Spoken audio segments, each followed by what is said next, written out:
Comment sera la tech dans 100 ans? ChatGPT, c'est novembre 2022, 3 ans, voyez le chemin accompli. Maintenant, téléportez-vous 100 ans en arrière, 1925. Il y a des grands-mères qui ont vécu à cette époque. Et pourtant, vous auriez l'impression d'être au Moyen-Âge. Pas d'eau courante, pas de frigo, elles ont vu les 8000 satellites se lancer, tous les robots sur Mars et les téléphones passer de quelques transistors à des milliards. La petite fille qu'elle a été, aurait-elle pu l'imaginer? Eh ben nous, essayons de faire de même.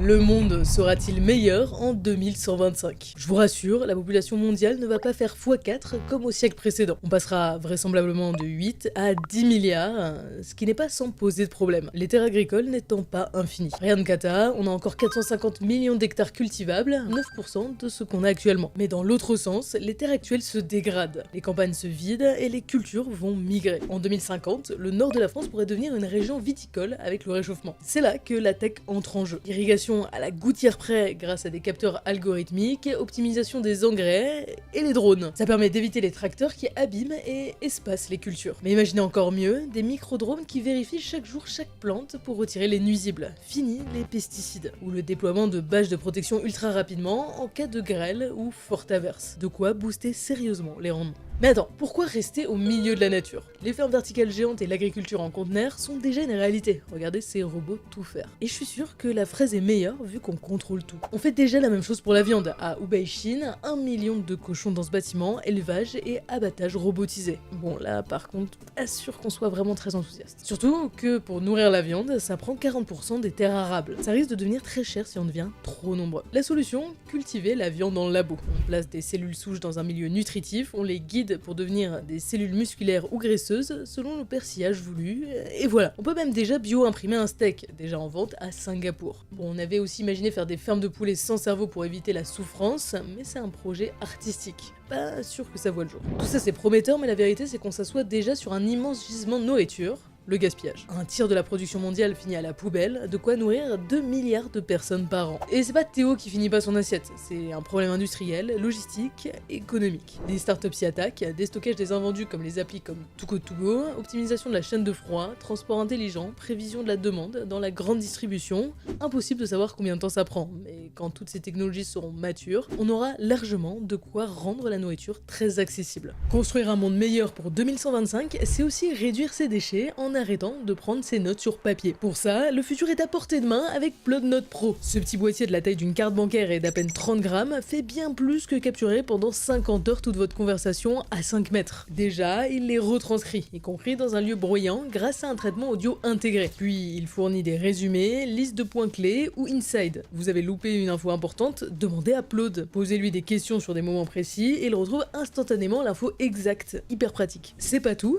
connecté à vos smartphones, il s'occupe des travaux répétitifs comme vos mails ou vos plans d'exposé pour que vous puissiez vous concentrer sur la partie humaine. Vous l'avez compris, plus qu'un simple enregistreur, c'est une vraie extension de notre cerveau pour se rappeler du plus important. Ça améliore les réunions, réduit notre charge de travail et nous aide à prendre la bonne décision. Surtout, contrairement au smartphone, il n'y a pas de risque de notification, d'appel ou de distraction. Parfait pour se concentrer, mais aussi assurer la sécurité des données personnelles grâce à un cloud fiable destiné aux entreprises. Vous aussi entrez dans le monde de demain grâce au Plod Note Pro. Profitez de 15% de remise durant la période de Noël et 5 € de réduction en plus avec notre code promo TRASH. Notre lien est en description. Mais la bouffe, ce n'est qu'une partie du problème, parce qu'une fois rassasié, il faut encore loger 10 milliards de personnes. C'est pas la place qui manque sur Terre, mais plutôt que tout le monde se regroupe dans les bassins d'emploi, formant d'immenses bidonvilles. On n'est juste pas capable de suivre le rythme des constructions, en tout cas avec nos méthodes traditionnelles. La réponse, des modules préfabriqués en usine, assemblés directement sur le chantier, c'est 2 à 3 fois plus rapide et beaucoup moins cher. On peut même aller plus loin avec l'impression 3D. À Dubaï, un immeuble de 640 mètres carrés a été imprimé en 3 semaines. Au Mexique, des maisons individuelles en 24 heures. Mais il suffit pas de construire plus, il faut construire mieux. Les canicules urbaines explosent et le refroidissement devient la première source de demande énergétique. La clim consomme déjà 10% de l'électricité mondiale et sans changement, on fera x3 d'ici 2050. Heureusement, on a des solutions simples, toit clair, végétation, ombrage, ça permet de baisser la température de 3 à 4 degrés sans dépenser un seul watt. Mais soyons réalistes, le marché veut de la clim, alors autant le faire intelligemment. par exemple avec les district cooling, ces réseaux de refroidissement collectif à l'échelle d'un quartier, permettant d'économiser 40% d'énergie. À Dubaï, certains de ces réseaux refroidissent carrément les rues à ciel ouvert. Et c'est diablement efficace, on parle de 60% d'énergie économisée par rapport aux millions de climatiseurs individuels. Des solutions, il y en a plein, mais encore faut-il qu'on accepte l'innovation et qu'on fasse dès aujourd'hui évoluer les infrastructures. Non pas par idéologie, mais par pur pragmatisme des besoins futurs.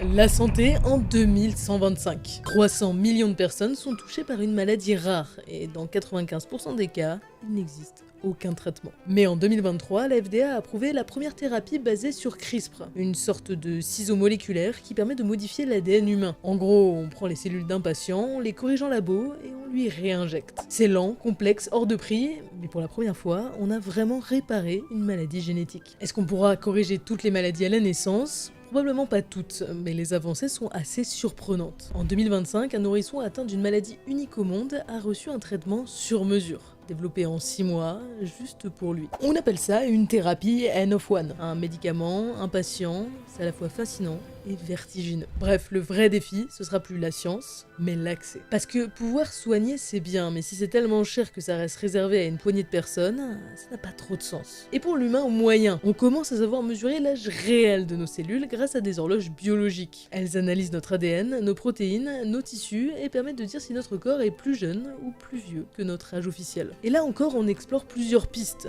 Des médicaments qui ralentissent l'inflation, d'autres qui éliminent les cellules usées, ou encore des techniques qui en rajeunissent certaines. Chez la souris, certaines expériences ont déjà doublé leur durée de vie. Chez l'humain, on teste avec prudence, organe par organe. Pas d'immortalité en vue, mais une vraie santé prolongée. En 2125, le but ne sera pas de vivre 200 ans, mais d'en vivre 100, en pleine forme. Et quand un organe finit quand même par lâcher, eh ben on le remplacera. On imprime déjà des tissus humains en 3D, on fabrique des mini-organes en laboratoire et on prépare même des banques d'organes issus d'animaux modifiés. D'ici un siècle, il sera probablement aussi courant de changer de rein que de prothèses de hanche. Pour le cerveau, par contre, c'est plus compliqué. On n'utilise pas des animaux, mais la machine. En 2024, un patient paralysé a pu bouger un curseur et jouer à des jeux vidéo par la pensée. D'autres peuvent écrire des messages, faire leurs courses en ligne ou même discuter sans bouger un muscle. Les défis sont énormes. Garder ces implants stables pendant des années, transmettre assez de données pour que la pensée devienne une action fluide et surtout, sécuriser le tout. Imaginez pouvoir communiquer sans parler, enregistrer un souvenir ou interagir avec une IA par la pensée. Ce serait possible, mais encadré. Parce qu'entre soigner et améliorer, la frontière devient floue. Et ça viendra sûrement avec son lot de polémiques, de pays qui l'autoriseront et ceux qui l'interdiront. Vous seriez prêt, vous, à vivre à l'étranger pour rallonger votre vie en bonne santé ? Que fera l'IA en 2125 ? Ça, c'est un modèle de génération vidéo en 2022. Et ça, c'est ce qu'on peut faire à peine 3 ans plus tard. L'IA avance à une vitesse folle, mais jusqu'où ? On parle déjà d'AGI, une intelligence artificielle générale, capable de surpasser l'humain dans tous les domaines. Ça serait sans doute la plus grande évolution de l'histoire, une technologie qui pourrait résoudre nos problèmes, accélérer nos découvertes, et peut-être diviser par 10 notre charge de travail. Les estimations varient, certains experts parlent de 2040 ou 2050, les entreprises comme OpenAI visent 2030. Mais personne n'en sait vraiment rien. Les entreprises avancent des dates pour rassurer leurs investisseurs, et les chercheurs, eux, tombent souvent dans ce qu'on appelle le biais Maes-Gareau. Ils prédisent l'arrivée de l'AGI juste avant leur mort, assez tôt pour la voir, assez tard pour ne pas la subir. Bref, le monde est biaisé. Mais à quoi ressemblerait le monde si AGI voyait le jour ? D'après le World Economic Forum, l'IA au stade actuel pourrait supprimer 92 millions d'emplois, mais en créer 170 millions d'autres. Aujourd'hui, elle complète l'humain, elle booste notre productivité, élargit les marchés, crée de nouveaux métiers. Mais si elle devenait autonome, là l'équilibre pourrait basculer, la valeur du travail du citoyen moyen pourrait s'effondrer. La bonne nouvelle, c'est que personne n'a d'intérêt à ce que la classe moyenne s'appauvrisse. Les États ont besoin de citoyens qui consomment, les entreprises de clients qui achètent. Alors on pourrait très bien maintenir artificiellement l'emploi ou instaurer des formes de revenus universelles. Un monde d'opulence mais aussi d'illusion, des humains payés pour exister dans une forme d'économie où la machine produit presque tout. Il y a aussi l'hypothèse de la fusion. Les implants neuronaux, écouteurs EEG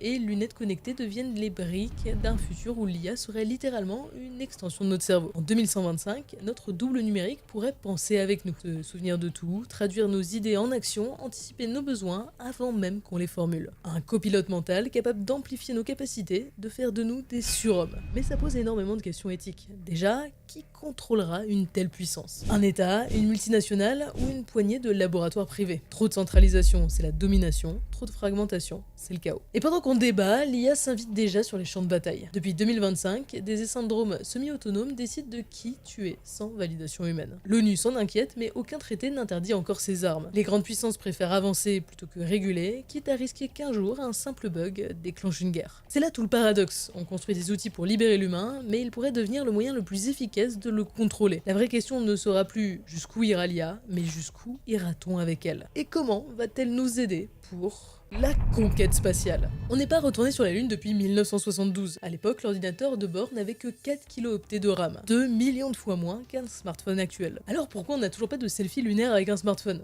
Parce que cette fois, le but n'est pas d'y poser le pied, mais d'y rester. C'est un chouïa plus compliqué. On prépare actuellement la construction d'une base au pôle sud de la Lune, un endroit parfait, des zones d'ombre pour piéger la glace et une lumière quasi permanente pour l'énergie solaire. Pas question d'envoyer des maçons. La construction se fera par impression 3D à partir de la poussière lunaire. Des robots vont extraire le régolithe, le fondre à très haute température et bâtir des habitats couche par couche. Les premiers modules devraient voir le jour à partir de 2030. Cette base permettra à des astronautes de vivre plusieurs mois sur place et à terme, la station de lancement. Car sur la Lune, la gravité est 6 fois plus faible. Décoller demande beaucoup moins d'énergie. On pourrait donc ravitailler les fusées sur place et envoyer bien plus de charges utiles vers Mars. Parce que justement, Mars, c'est l'étape suivante. On devrait y poser le pied entre 2030 et 2040 pour installer les premières infrastructures. Production d'énergie solaire et nucléaire, fabrication locale de carburant et base de ravitaillement. Vers 2060, les colonies deviendront autonomes. Eau, oxygène, nourriture et énergie produits sur place et le premier natif martien. Enfin, ça c'est en théorie. La vraie question c'est pourquoi faire? Ok, c'est super cool, mais si la population stagne et la technologie permet de nourrir tout le monde, pourquoi aller se cailler là-bas? La colonisation spatiale, c'est un rêve du siècle précédent, l'époque de Jules Verne où on imaginait une planète surpeuplée et inhabitable. Ça n'arrivera pas. Non, si colonisation spatiale il y a, ce serait quelques ingénieurs venus exploiter les ressources, notamment l'hélium 3 nécessaire à la fusion nucléaire, mais aussi le deutérium qu'on extrait de l'eau. Pas sûr que ce soit accepté sur Terre, d'où une exploitation possible de la glace spatiale,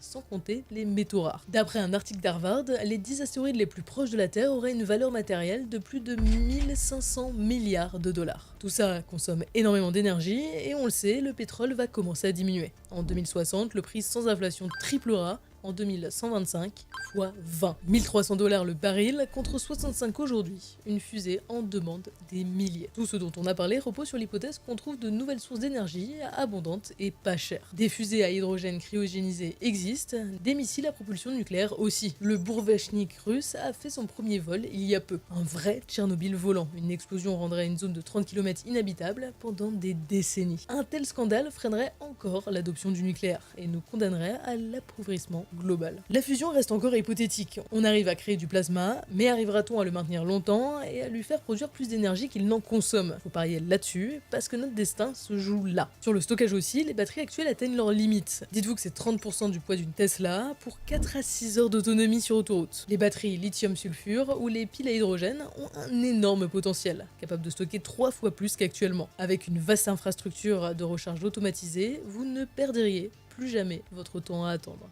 On parle, mais en réalité notre courbure d'évolution est exponentielle. Chaque nouvelle technologie nous permet de chercher et produire plus. Alors le monde en 100 ans sera sûrement diamétralement différent de ce qu'on imagine avec nos concepts actuels. Dystopie, utopie ou un mix un peu décevant, dites-nous ce que vous imaginez pour le monde dans 100 ans.